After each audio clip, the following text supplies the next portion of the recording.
안녕하세요. 축구 전문 기자 한준입니다.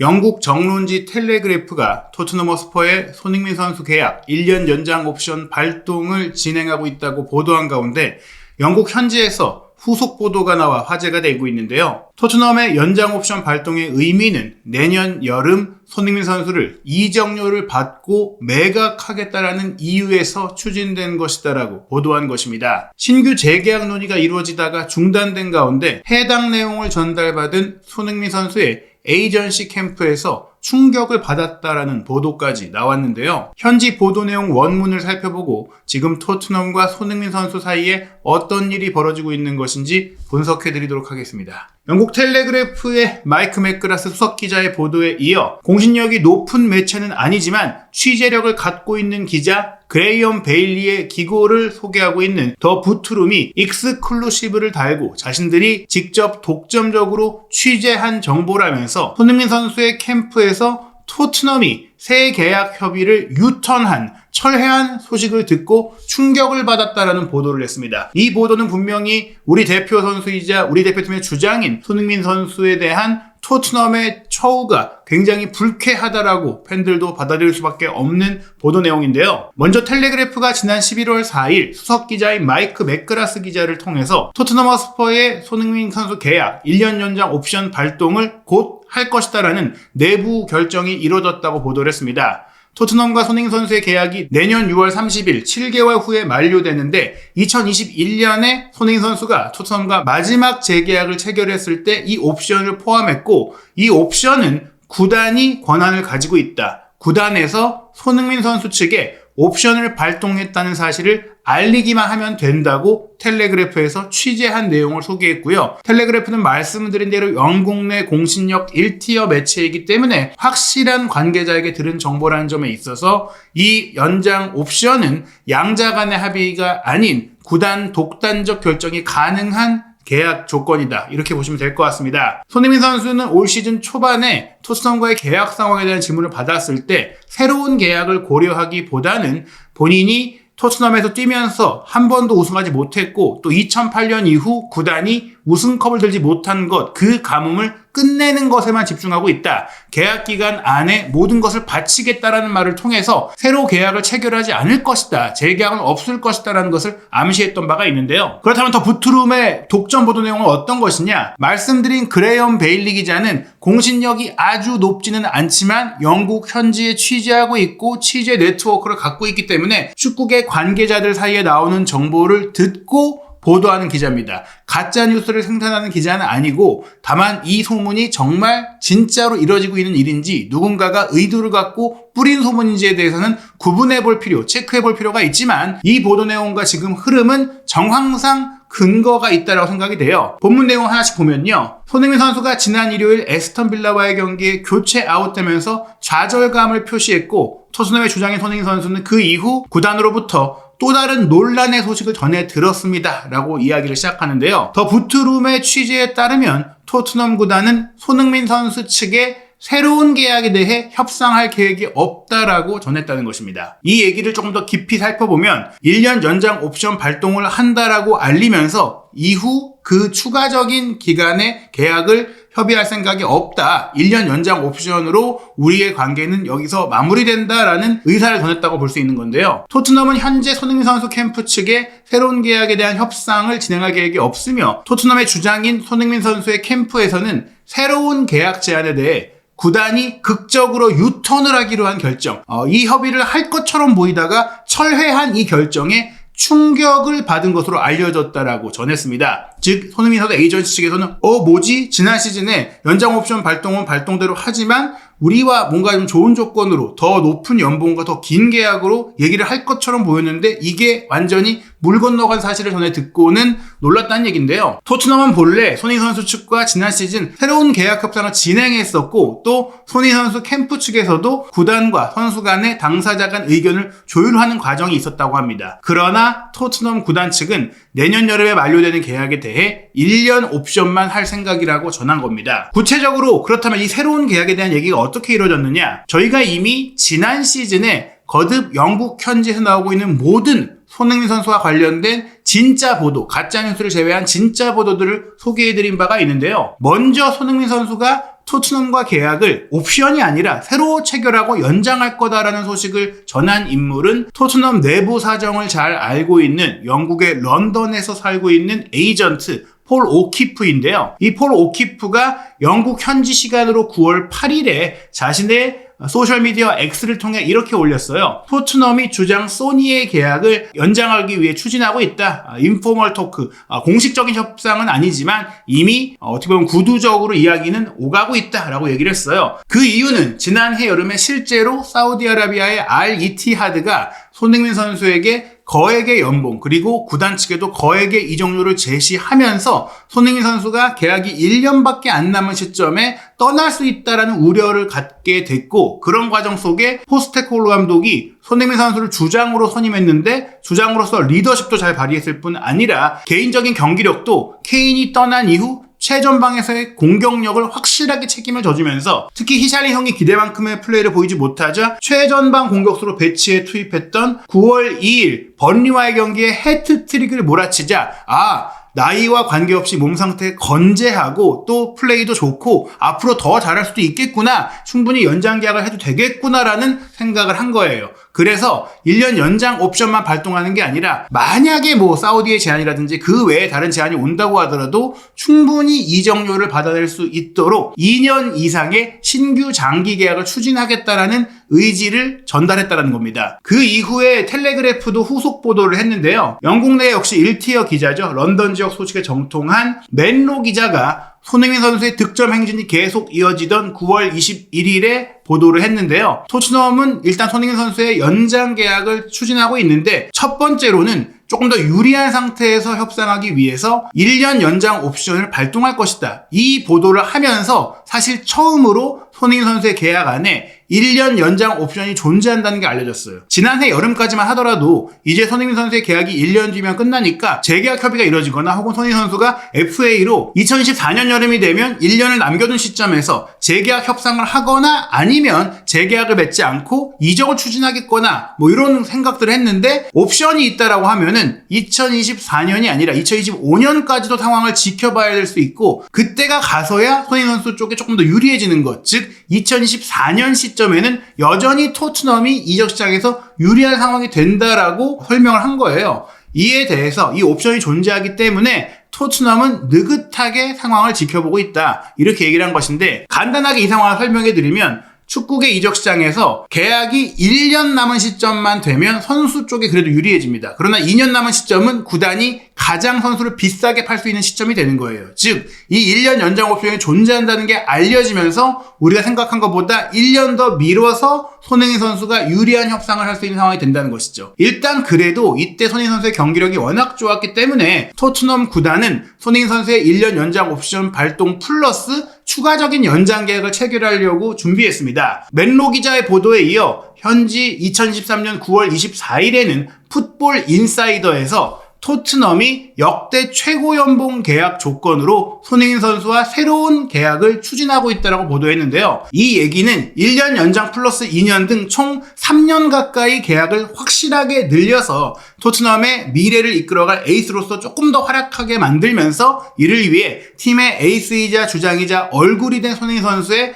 또 격에 맞는 그런 연봉도 구단의 연봉 체계, 엄격했던 연봉 체계까지 깨면서 제시해줄 생각까지 했다라는 거예요. 그 이유는 말씀드린 번리전 해트트릭에 이어서 아스널과의 북런던 더비 멀티골, 리버풀전 득점으로 무패 행진이 이어졌잖아요. 그러면서 10월 말 크리스탈 팰리스와의 경기까지 이 10라운드까지 8득점 1도움으로 토트넘 입단 이후 최고의 출발을 보였고, 토트넘이 1위까지 치고 올라갔고, 이 정도라면 케인 선수의 공백을 손흥민 선수가 확실하게 메우면서 앞으로 훨씬 더 오랫동안 활약할 수 있으니 조건도 잘 맞춰주고 아예 손흥민 선수 중심으로 미래의 어린 선수들과 함께 팀을 몇 년 동안 이끌어갈 수 있겠구나라고 생각을 했다라는 거예요. 손흥민 선수의 알려진 기본 주급이 19만 파운드였는데 폴 오키프가 공개한 정보에 따르면 손흥민 선수의 실제 수령 금액은 구단의 상품 수익, 유니폼이라든지 손흥민 선수와 관련된 구단 상품 수익이 손흥민 선수에게 보너스로 주어지고 그런 것들을 포함했을 때 실제로 주급이 25만 파운드 수준이며 여기에 당시 재계약을 맺을 때 아마도 1년 연장 옵션을 수락하면서 확보했을 로열티 보너스까지도 포함돼서 25만 파운드 이상의 돈, 거의 28만 파운드 가까이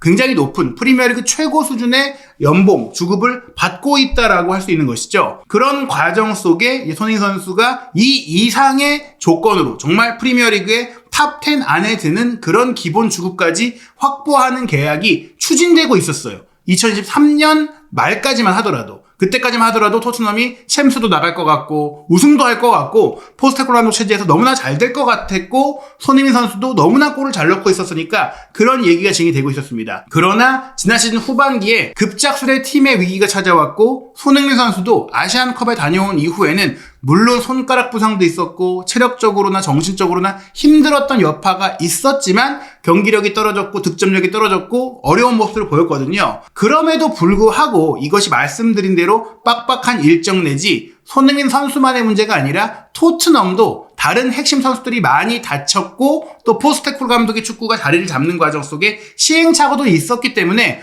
5월 초까지만 하더라도 그래도 토트넘이 챔피언스리그 진출을 자력으로 할 수 있는 희망이 남아있던 시점까지만 하더라도 더 부트룸이 단독 보도한 바에 따르면 여전히 토트넘이 1년 연장 옵션 발동이 아닌 추가적인 새로운 계약 체결을 희망하며 소식통에 따르면 손흥민 선수의 에이전트가 토트넘의 최고위층과 이미 회담을 가졌고 시즌이 끝난 이후 여름 이적 시장 기간에 협상이 진전될 것으로 예상된다라고 했어요. 이것은 포스테코글루 감독 체제에서 최전방 공격수의 활약을 병행하면서 전술적으로도 유용하고 또 골도 많이 넣고 상업적으로도 아시아 지역에서의 굉장한 수익을 내고 있으니까 충분히 장기 계약이 가능한 조건이라고 생각을 한 겁니다. 다만 이때 팀의 전력과 상황이 조금은 민감해지다 보니까 시즌이 끝나고 협의하자 이렇게 얘기를 하고 5월 초에 마무리가 된 것인데 실제 시즌이 마무리가 됐을 때는 챔피언스 리그도 못 나가게 됐고 손흥민 선수도 올 시즌이 시작한 이후에 몸 상태가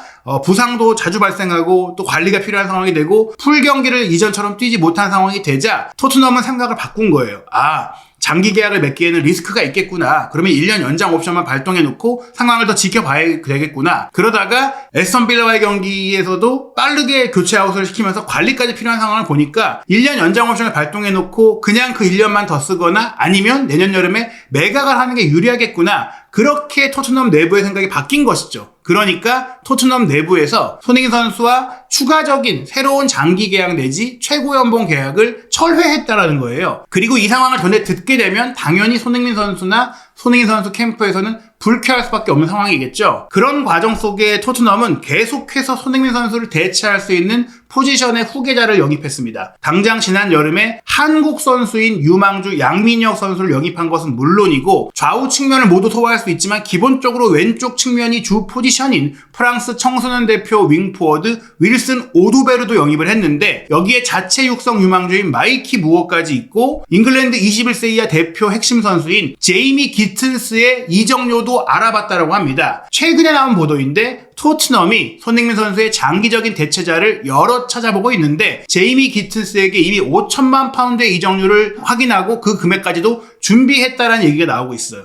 다만 이 제이미 기튼스 같은 경우에는 아스널도 원하고 있고 또 이 선수를 확실하게 데려올 수 있을지 여부, 이 선수의 몸값이 또 내년 여름에는 어느 정도 오를지가 미지수이긴 하지만 어찌됐거나 토트넘이 손흥민 선수에게 새로운 계약을 제시하지 않기로 했다라는 점은 이미 또 마이키 무어가 그 역할을 잘할 수 있다라는 토트넘 고위층의 기대감도 있었다라고 얘기를 한 겁니다. 마이키 무어의 오도베르, 양민혁 같은 젊은 재능도 있고 여기에 조금 더 즉시 전력이 가능한 제이미 기튼스를 영입한다면 이 제이미 기튼스에 대한 정보도 파브리치오 로마노 기자와 협업하고 있는 커트 오프사이드에 나왔기 때문에 물론 현재 보루시아 도르트문트 역시 기튼스를 내주고 싶어 하지 않지만 흡족한 이적료가 온다면 또 거절할 수 없다고 보는 거예요. 제이미 기튼스 같은 경우는 말씀드린 잉글랜드 21세 이하 대표 선수로 잉글랜드 선수라는 점도 주목이 되고 맨시티 유스 유스 출신이거든요. 즉 홈그로운 대상이 되기 때문에 역시나 만족스럽고 2004년생으로 이제 20살인데 올 시즌 UEFA 챔피언스 리그에서 4경기 출전해서 지금 3득점 1도움인데 클럽 브리헤와의 경기 교체로 들어가서 2골을 기록하며 3대0 완승을 이끌면서 주전 자리를 꿰찼고요. 올 시즌 분데스리가 개막전에서도 프랑크푸르트를 2대0으로 제압할 때 홀로 2골을 모두 기록을 했습니다. 현재까지 분데스리가 2득점 2도움, 챔피언스리그 3득점 1도움으로 어린 나이에 제이든 산초에 이은 새로운 도르트문트의 잉글랜드 스타로 활약을 하고 있거든요. 이 선수를 데려오면 이 선수가 오른발잡이로 왼쪽 윙어, 오른쪽 윙어가 가능한 손흥민 선수와 같은 역할을 할 수 있는 선수라는 점에 있어서 손흥민 선수와 재계약을 하는 게 아니라 이 선수에게 높은 이적료와 최고 연봉을 제시할 수 있다는 것이죠. 게다가 최근 오드베르도 다치고 히차이성도 다치고 베르너도 지금 여러모로 불안정한 모습을 보이다 보니까 또 손흥민 선수의 몸 상태도 매 경기를 꾸준히 뛸 수 있게 할지 불투명하다 보니까 양민혁 선수가 2025년 1월에 합류할 예정인데 이번 12월 중순에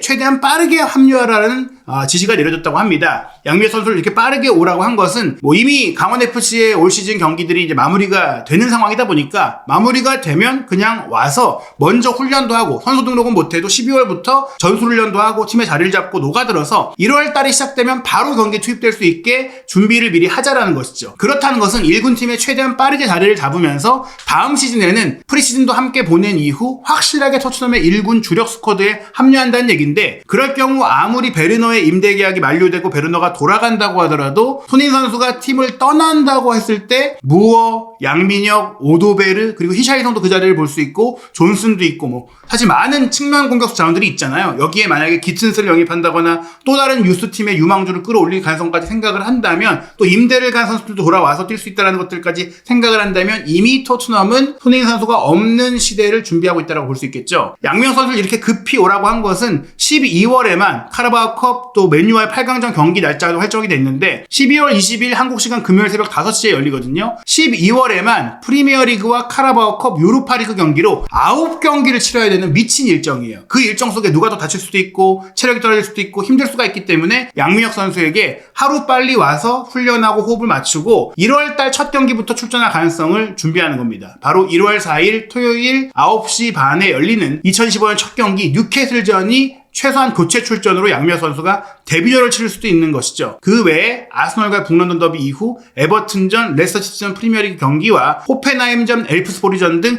유로파리그 리그 페이지 마지막 7, 8차전 경기 같은 경우에는 양민혁 선수가 선발로도 뛸 수 있는 기회가 될 수 있거든요. 그런 점들을 생각한다면 양민혁 선수가 또 와서 생각보다 빠르게 적응하고 잘해준다면 더더욱이나 손흥민 선수를 올 시즌이 끝났을 때 매각하는 것에 대한 부담이 덜어질 수 있다는 겁니다. 그에 대해서 토트넘의 스카우트로 활동했던 바가 있는 브라이언 킹이 토트넘 팬미디어인 토트넘 호스포뉴스와 독점 인터뷰를 통해서 토트넘이 손흥민 선수의 계약을 1년 연장 옵션만 발동하기로 한 것은 마치 해리 케인을 계약을 1년 남긴 시점에 1억 파운드나 받으면서 바이에른 뮌헨으로 이적시켰던 것과 같은 사례를 만들고 있는 것이다. 즉 케인만큼의 이적료를 받지는 못하겠지만 나이가 더 많기도 하고 시간도 흘렀고 여러 가지 요인이 있잖아요. 그래도 토트넘의 협상력을 보자면 사실 케인이 1년밖에 계약이 안 남은 선수인데 1억 파운드에 팔았다는 것은 다니엘 레비 회장의 협상 능력이 얼마나 대단한지를 보여준 것이고 손흥민 선수에 대해서도 최대 5천만 파운드를 받을 수도 있을 것이다. 이런 얘기를 한 거예요. 나이는 더 들어도 상업적인 가치가 있고 또 몸 관리가 잘 돼 있다 보니까 나이 대비 좋은 몸값을 충분히 받아낼 수 있다는 거예요. 꼭 5천만 파운드가 아니라도 토트넘 입장에서는 꽤 괜찮은 수준의 현금을 받으면서 매각할 수 있도록 1년 연장 옵션을 발동했다는 것이죠. 이 브라이언 킹은 말씀드린 대로 토트넘의 스카우트로 토트넘 구단에서 일해봤기 때문에 더더욱 이 상황과 내부의 흐름을 잘 아는 인물이기 때문에 간과할 수 없는 의견입니다. 유럽 클럽들도 손흥민 선수를 원하고 있고 또 사우디아라비아 클럽들이 움직인다면 충분히 거액의 이적료 또 손흥민 선수에게도 거액의 연봉이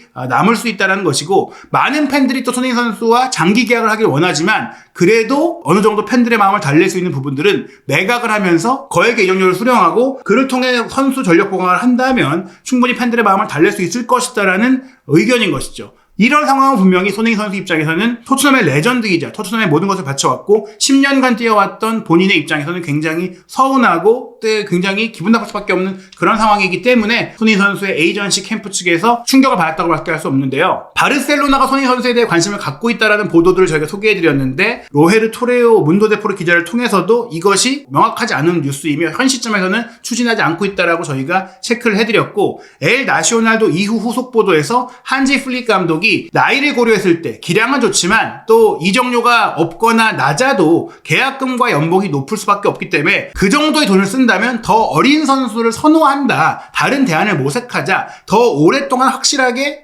성장시킬 수 있는 젊은 선수를 데려오자, 이런 내부의 의견을 냈다라고 해요. 그러면서 바르셀로나가 일단 영입 리스트의 우선순위에서 손흥민 선수를 배제했다라고 소개를 했는데요. 그러면서 여전히 손흥민 선수를 원하는 팀들의 리스트를 소개했는데 프리미어리그의 리버풀, 맨체스터 유나이티드, 첼시, 에스턴 빌라, 뉴캐슬 유나이티드를 소개했고 분데스리가의 바이에른 뮌헨과 보루시아 도르트문트를 언급을 했습니다. 하지만 다니엘 레비 회장이 프리미어리그 내의 팀으로 보낼 생각이 거의 없기 때문에, 부메랑으로 돌아오는 것을 원치 않기 때문에 해리 케인을 바이에른 뮌헨으로 보냈던 것처럼 손흥민 선수에 대해서도 해외 리그로 이적을 추진할 것이 유력하고, 그 가운데 바르셀로나가 지금 물러섰다면 바이에른 뮌헨과 도르트문트 중에서는 바이에른이 될 가능성이 현재로서는 높다라고 봐야 될 것 같아요. 바이에른으로 간다면 본인이 최고의 투톱으로 짝을 맞췄던 해리 케인과 재회할 수 있고, 한국 대표팀의 동료인 김민재 선수와도 함께 뛸 수 있고, 그것은 바이에른 뮌헨 입장에서도 손케 듀오의 가동 및 손흥민 선수와 김민재 선수를 통한 아시아, 한국에서의 또 인기와 위상과 수익을 높일 수 있는 방안이 될 수 있고요. 또 공격 라인을 보면은 그나브리와 코망이 각각 계약이 이제 내년 여름이 되면 1, 2년밖에 남지 않게 되는데 나이와 또 현재 계약 기간에 비해 경기력이 그렇게 좋지 않은 상황이고 부상도 많은 상황이다 보니까 매각 의사가 있고, 르로이 사네도 내년 여름에 계약이 끝나는 가운데 재계약 협상에 대한 얘기가 있지만 이적 가능성도 계속해서 언급이 되고 있거든요. 그리고 올 시즌이 끝나면 역시 계약이 끝나는 토마스 밀러도 내년 여름이 되면 36살이 되기 때문에 밀러의 자리, 물론 뛸 수 있는 다른 유망주들이 있지만 커버할 수 있는 또 베테랑 공격수로서 손흥민 선수, 이 선의 모든 포지션을 소화할 수 있는 손흥민 선수는 바이에른 뮌헨 입장에서는 독일어도 유창하고 독일 문화도 이미 익숙한 선수라는 점에 있어서 분명히 접점이 있을 수가 있고, 또 손흥민 선수도 바이에른에 가서 분데스리가 우승 그리고 챔피언스리그 우승을 노리면서 마지막 커리어를 보낼 수 있는 여지가 있기 때문에 이 점들도 분명히 하나의 옵션이 될 수 있는 상황입니다. 물론 올 시즌을 어떻게 마치느냐에 따라서 많은 상황들이 바뀔 수가 있고, 이적이라는 것은 다른 팀들의 또 연쇄 이동에도 영향을 미치기 때문에 더 지켜봐야 올 시즌이 끝나고 나서야 확실한 얘기를 드릴 수 있을 것 같은데요. 일단 토트넘은 여전히 손흥민 선수를 전면에 내세워서 티켓 세일즈도 하고 있는 상황입니다. 손흥민 선수는 11월 8일 금요일 새벽 2시 45분 갈라타사라이와의 유로파리그 경기에 출전할 것이 유력한 상황이에요. 공격 라인에 워낙 부상이 많기 때문이고요. 이어서 11월 10일 일요일 밤 11시에는 입스위치 타운과 프리미어리그 홈 경기를 치르고 11월 월드컵 3차 예선 일정에 합류하게 됩니다. 11월 14일 목요일 밤 11시 쿠웨이트와의 원정 경기, 그리고 11월 19일 화요일 밤 11시에는 팔레스타인과의 경기가 열리는데요. 손흥민 선수가 출전하는 이 모든 경기 한준TV는 여러분들과 실시간으로 소통하면서 함께 보는 입중계를 준비하고 있습니다. 한준TV 구독, 좋아요, 알림 설정을 통해 손흥민 선수에 대한 최신 소식과 독점 소식 그리고 입중계 알림까지 놓치지 않으시기 바랍니다.